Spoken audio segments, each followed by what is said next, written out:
Welcome to another PyPhysicsSandbox tutorial video. This time we're going to talk about slip motors.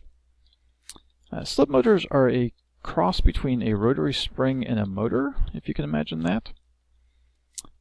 Basically, the motor part of the slip motor wants to rotate an object, and the rotary spring part of the slip motor wants to put an object back to its rest angle.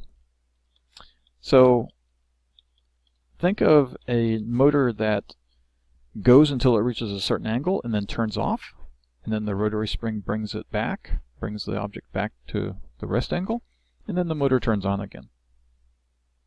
So I've got gravity set to 0 here so that this arm will not actually move. But when I put the slip motor on, it's going to turn down until it gets to the slip angle, which I'm going to set to be negative 45 degrees. Then it will go back to the rest angle, which I'm going to set to be 45 degrees. And it will just oscillate between those two. So to create a slip motor, you have to give it two shapes. Now, in this case, the order of the shapes matters. It's the first shape that will rotate. Second shape is just there as a reference. It's measuring the difference in angles between the first shape and the second shape. So then we give it the desired rest angle, the 45 degrees that the rotary spring wants to be at. Then we give it the stiffness of the spring, the damping of the spring, and then the slip angle.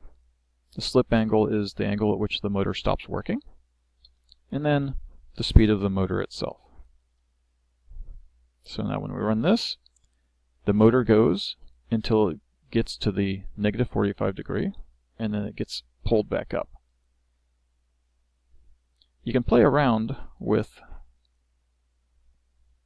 for example, the stiffness of the spring.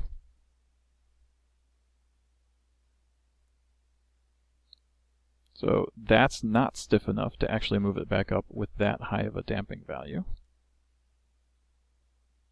If I make the damping value 500, oh, then it's not losing enough momentum at all. It will eventually slow down and start to go back. So just like with rotary springs, play around with these values to get the effect that you want. Generally for a slip motor, higher is going to be better.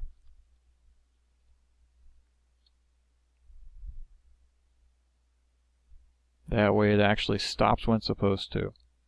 When I first had it on there, I had them a little bit too high. It was actually pulling the rod out a little bit from the pivot joint, and then it would slip back in.